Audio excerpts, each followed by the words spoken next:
Mercredi 13 août 2025, le Haut Commissariat des Nations Unies pour les réfugiés, HCR, a facilité les retours volontaires en RDC des 258 Congolais ayant trouvé refuge en Angola à la suite des atrocités liées au phénomène Kamwina Nsapu depuis 2017. Le convoi a franchi la frontière par Kandjaji, une localité située à 110 km de la ville de Chikapa. Dr Tia Jacques Gondo, chef de bureau de l'UNHCR pour les Grands Kasaï, a évoqué les dispositions prises en collaboration avec les autorités pour la réintégration de ces rapatriés. Ce soutien en espèces va permettre aux rapatriés de se réintégrer.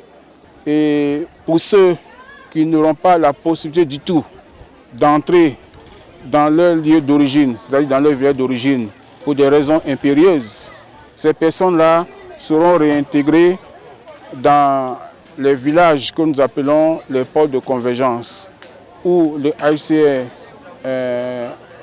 appuie les rapatriés en termes de construction des abris, en termes d'activités génératrices de revenus et en termes d'élevage. Voilà. Et ils vivront donc à ces endroits-là pour bénéficier aussi des services sociaux de base qui sont déjà mis en place.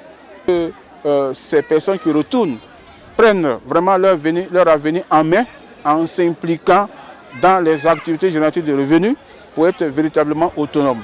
Voilà, donc vraiment je les encourage dans ce sens.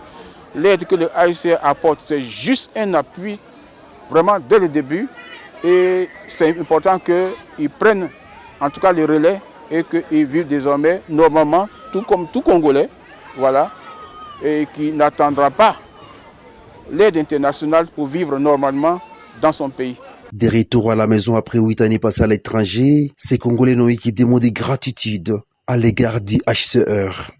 Je me sens très à l'aise, très contente de retourner dans mon pays. Aussi longtemps que j'ai passé beaucoup d'années ailleurs, maintenant je me retrouve dans mon pays. Je suis vraiment très à l'aise. À ce jour, le HCR a facilité les retours dans la dignité et l'honneur des 19 000 Congolais qui s'étaient réfugiés en Angola pour fuir les atrocités liées au phénomène Kamwina Nsapu.